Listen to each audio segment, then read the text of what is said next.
My father doesn't trust me at all. My room has two doors, one that leads inside the house and another that leads outside. I was getting ready to go out, so I locked the inside door to change. My friend called and said she had arrived and was in a hurry, so I rushed out through the outside door. In the rush, I completely forgot that the inside door was still locked. I texted my dad to tell him I was going to my friend's place. Everything was fine until he suddenly called while I was with my friends. We were laughing and having a good time, so I put the phone on speaker, thinking he'd just ask something normal. Instead, he started yelling at me. He asked where I was. I said, at my friend's house. Then he started insulting me and shouting, asking why I locked the door, accusing me of things that make no sense. I told him I forgot by accident. He kept saying he'd take my keys and kept escalating the situation like it was something huge. When I got home, I found out he had already taken the key and was trying to mess with the other door too, saying it wouldn't open properly, talking about screws and locks like I did something criminal. The way he overreacted was exhausting. It's like he thinks I'm going to run away or do something terrible just because a door was locked. The lack of trust is overwhelming. I'm honestly tired, mentally drained. This kind of constant suspicion and control is pushing me to my limit. What can I do? Any advice? Sounds like your dad is abusive or at least abrasive. Is your mom in the picture? How old are you? Might not be any solution besides move out. To me, it's abuse. How old are you? Your father is controlling and abusive. If you are old enough to move out, do so. I called my ex after we broke up because he cheated and gave me an STD. Edit. My ex is the boyfriend of 6 years. Sorry. He's the one who gave me an STD/STI. My boyfriend of 6 years confessed that he acquired an STD from a one-night stand he had 5 months ago. He had prior symptoms but never told me about it until he got results this month. I cried for days, grieving the relationship and betrayal, wondering if it was real. I told my friends and family because the relationship is over and I need to get help regarding my own health and well-being. I kicked him out too from our flat after this confession. I also have spent a lot already on treatment and tests. But a big part of me feels missing today. So I decided to call him and just ask for his full test, because I never really saw it, because I was just out of my mind to ask for it during his confession moment.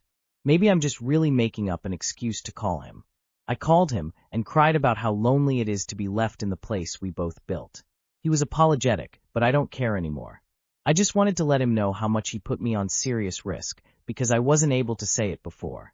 How his family still calls me and acts like I wasn't betrayed by him, which he didn't know at all. I told him everything.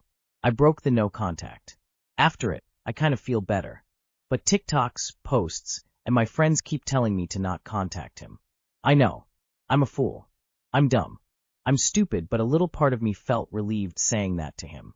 I feel bad that no matter how much I tell my friends about these feelings, I feel like my point will not come across. That's why I called him. I still feel guilty for doing so. I feel like not contacting him for a week after kicking him out all went down the drain, but I just wanted to vent. I feel bad. I don't know whether to tell my friends and family. I told him to not tell anybody we talked. And I feel like that's the last of it. It gave me so much relief in my heart after getting all of it from my chest. I just feel bad that I'm lying to my friends. I wonder if I'm selfish or is this okay for me? You think you can sue him? Grounds for suing? It sounds like you needed closure, and I'm assuming you got it. Hopefully now you can move on.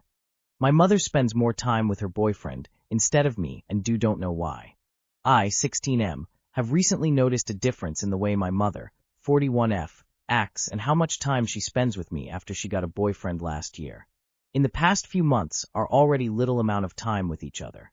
She now spends hours at a time with him and spends night at his house with him as well, which every so often isn't an issue, but it's once or twice a week at this point, and if she isn't staying the night, she isn't home until 2 or 3 in the morning. In the time she is home, I will ask her if she wants to do something with me, watch a movie, play a game, etc. Most times she'll say over the weekend when she doesn't have work, but on the weekends she usually ends up with her boyfriend instead, and she'll then push back our plans. In times where she says that she will do something with me, she ends up getting a phone call from him, and then proceeds to talk to him for an average of 2 hours, and then claims she's tired and wants to go to bed. In doing so, our plans never get completed. When she gets home, she tends to be in a horrible mood with me as well, as if I'm an annoyance, and she asks if it's alright if she goes every time, and I say yes, because this is the happiest she's been in years. But if I were to say no, she'd get irritated with me, saying I don't control her life and I can't police her and things along those lines. I don't know what to do about it, cause she's not an easy person to talk to. She always manages to change the subject, or she'll just forget the conversation ever happened within a day or so and go back to her previous ways. I'm 32 now, and I have a mother who did this so much. She regrets it very much because I'm disinterested. Hope she realizes that the meaning behind the song, Cats in the Cradle, pertains to both dads and moms. Just 2 more years, Opie. Just remember this situation when she comes back crawling in a few years and go on with your life. I am 24. Was bullied so much for the way I look that I stopped letting people know what I look like. I don't even know if this is the correct place to share. When I was young, I was bullied for several things. My looks were the biggest part of it. I'm thick and got into puberty pretty late. Even my own family told me I was ugly. Whenever I wanted to talk to anybody, they told me I was disgusting and that I am a freak and should stay away from them. When I entered the classroom in the morning, I could already see their disgusted faces and hear their comments making fun of me. I had a nickname in my school. They called me Shrek. My face is objectively ugly, and so is the rest of my body. I'm aware of that, and in order to stop the bullying, I started a trend that I never stopped till now. Whenever I leave my apartment, I have a certain set of clothes for me to wear.